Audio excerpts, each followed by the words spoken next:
Yakutsk सखा गणराज्य की राजधानी है, जिसे याकुतिया के नाम से भी जाना जाता है। ये रूस के उत्तर पूर्वी भाग में स्थित है और पृथ्वी पर सबसे ठंडे बसे हुए स्थानों में से एक है। याकुत्स्क के बारे में कुछ मुख्य तथ्य इस प्रकार हैं। भूगोल: याकुत्स्क रूसी सुदूर पूर्व में साइबेरिया में स्थित है। ये लीना नदी पर स्थित है, जो रूस की सबसे लंबी नदियों में से एक है। जलवायु: याकुत्स्क अपनी अत्यधिक ठंडी सर्दियों के लिए प्रसिद्ध है। इसकी जलवायु उपोष्णकटिबंधीय है, जहां वर्ष के अधिकांश समय तापमान शून्य से काफी नीचे चला जाता है। वास्तव में ये दुनिया के सबसे ठंडे शहरों में से एक है, जहां सर्दियों में तापमान अक्सर 40 डिग्री सेल्सियस 40 डिग्री फ़ारेनहाइट और उससे कम तक पहुंच जाता है। जनसंख्या: शहर की जनसंख्या 3 लाख से अधिक है, जो इसे साइबेरियाई क्षेत्र के सबसे बड़े शहरों में से एक बनाती है। अर्थव्यवस्था: याकुत्स्क की अर्थव्यवस्था मुख्य रूप से खनन, विशेष रूप से हीरा खनन और अन्य प्राकृतिक संसाधनों के निष्कर्षण जैसे उद्योगों पर आधारित है। ये क्षेत्र हीरे, सोने और अन्य खनिजों के समृद्ध भंडार के लिए जाना जाता है।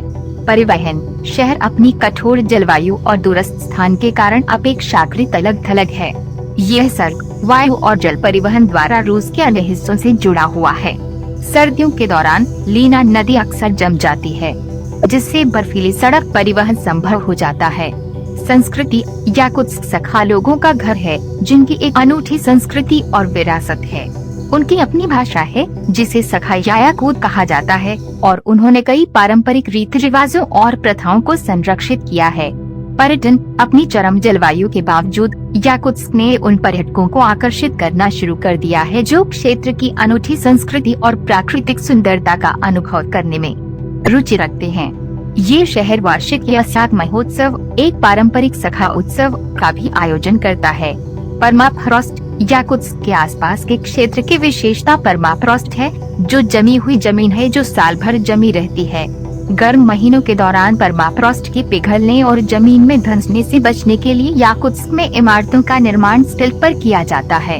याकुत्स्क की चरम जलवायु और समृद्ध प्राकृतिक संसाधन इसे रहने के लिए एक अद्वितीय और चुनौतीपूर्ण जगह बनाते हैं। इसकी एक विशेष संस्कृति है, जो इसके पर्यावरण और स्थानीय सखा लोगों द्वारा आकार ली गई है, जो इसे अपना घर कहते हैं।